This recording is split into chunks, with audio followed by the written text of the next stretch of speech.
I remember once I was giving a talk and a little 7-year-old came up to me and said, his mother had brought him, and said, "My daddy was killed when I was little."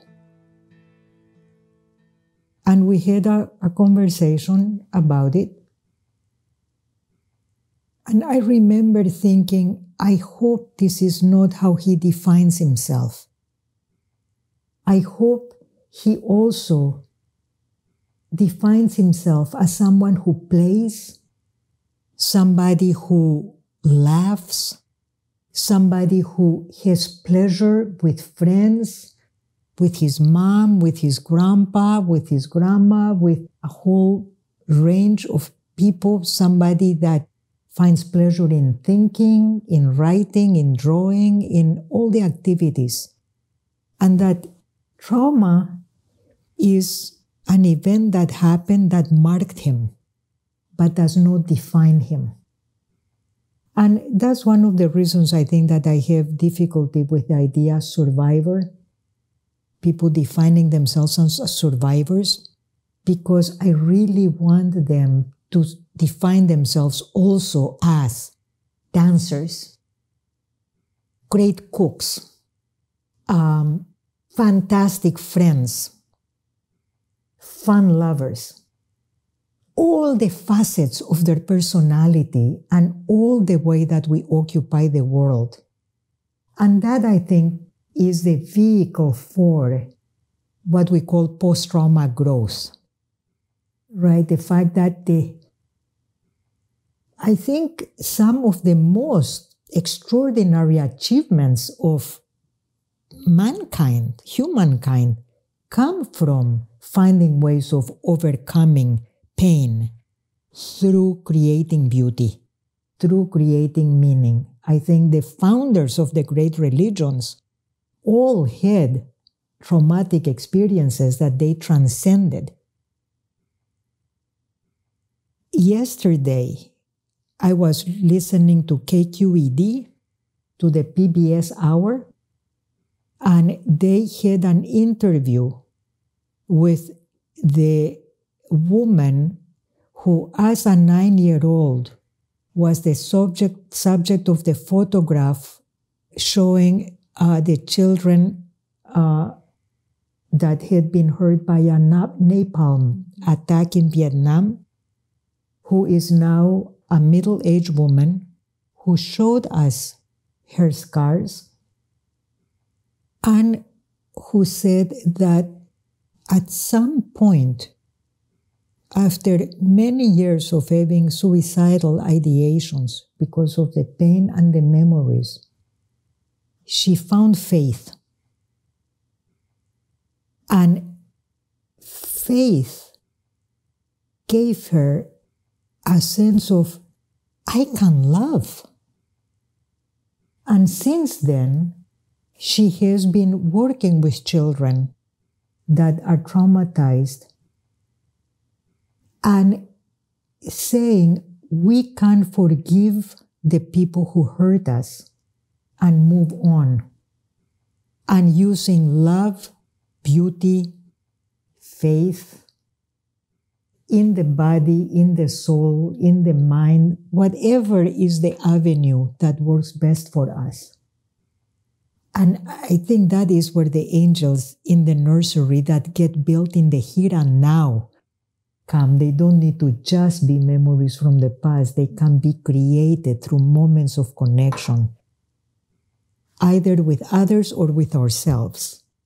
And that is why those universal pleasures and sources of profound meaning are so important in everything we do.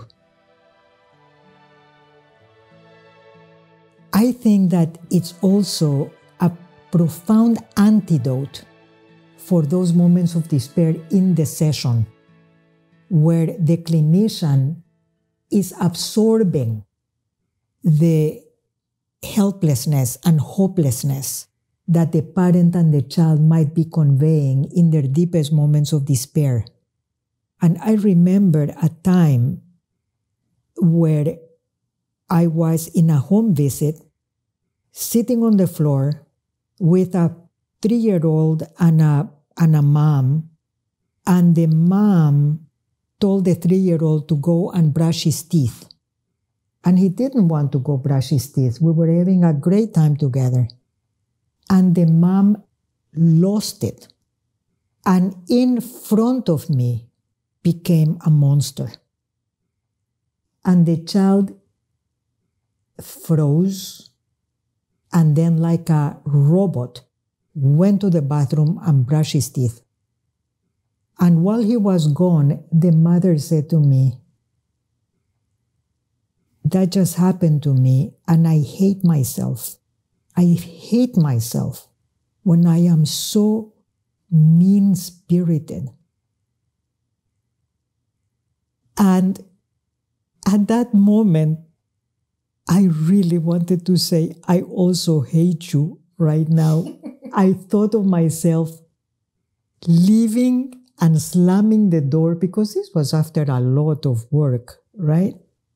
And I just sat there thinking, how do I get myself out of this profound identification where I'm hating her as much as she's hating herself? And that is not going to help her. And I kept looking around for a source of respite. And I was so glad to remember Sally Provence saying, "Don't just do something, sit there." And I just sat there, I don't know for how long, doing nothing. And I was just pretending to listen to her empathically. But I was listening to her like thinking, "Calm down, Alicia, look for love inside you, and I couldn't find it. And then all of a sudden, I had this memory of her saying to me that she had stayed until midnight the month before or 2 months before, sewing the Halloween costume that her child wanted and surprising him in the morning with that Halloween costume, and how happy he was. And it was such a relief what it did to me. And I said to her, I know what you're saying. I saw it. I acknowledge how frightened he was, how hard you are on yourself. And may I remind you of this memory. My job is to remember these memories and to bring them to you when you forget all the parts of yourself that are really giving this child so much of what he needs. And it stays with me. It stayed with me as a moment of spiritual growth for me, and I think that I want to pass it on, because if we can get a hold of ourselves in those moments and remember the sources of pleasure in the lives of the families, the moments of generosity that the parents shared, I think we give so much to them as much as to the child, as a way of saying, this doesn't define you. This goodness is just as much a part of you as this part that you are so ashamed of.